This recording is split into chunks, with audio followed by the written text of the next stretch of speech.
বাজারে আবারও বেড়েছে কাঁচা মরিচের দাম। মানভেদে বিক্রি হচ্ছে কেজি প্রতি ৩৫০ থেকে ৪০০ টাকায়।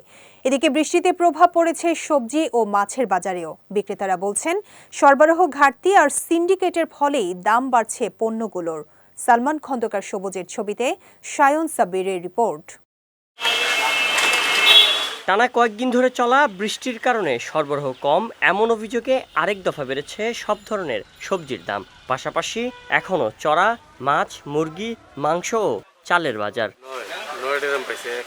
এদিকে বাজারে ফের চড়া কাঁচামরিচের দাম। কয়েকদিন আগেও যা ছিল ৮০ থেকে ১২০ টাকা, এখন সেই মরিচ মানভেদে বিক্রি হচ্ছে কেজি প্রতি ৩৫০ থেকে ৪০০ টাকায়। বাজারের এমন অবস্থায় নাজেহাল ক্রেতারা। বাজারের আগের থেকে এখন বর্তমানে সবজি প্রত্যেকটা কেজিতে ১০-১৫ টাকা করে বেশি।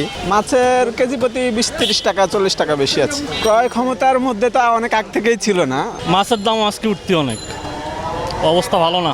টানা বৃষ্টির ফলে বাজারে দাম বেড়েছে সবজির, আর সরবরাহ ঘাটতির ফলে দাম বেড়েছে মুরগির। এছাড়াও সিন্ডিকেটের কারণেই চালের দাম এখনও চড়া, এমনটাই বলছেন বিক্রেতারা। এই সপ্তাহে সবচেয়ে বেশি দাম বাড়ছে মরিচের। মরিচ গত সপ্তাহে ছিল ১০০ টাকা কেজি, ৮০ টাকা কেজি, আর এই সপ্তাহে হচ্ছে ৪০০ টাকা কেজি। চালের ভিতরে মিনিকেট চালটা অস্বাভাবিকভাবে কেজিতে ৮ টাকা 10 টাকা করে বাড়ছে।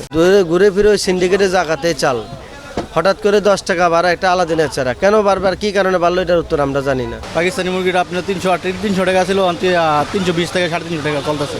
গত সপ্তাহে এই সপ্তাহে আপনার বৃষ্টির কারণে একটু দামটা বাড়ছে। মরিচের ঝালে পুড়ছে বাজার। এক লাফে মরিচের কেজি এখন ৪০০ টাকা। অন্যদিকে এখনও চড়া মূল্যে বিক্রি হচ্ছে মাছ, মাংস এবং মুরগির বাজার। সায়ন সাব্বির, বিজয় টিভি, ঢাকা।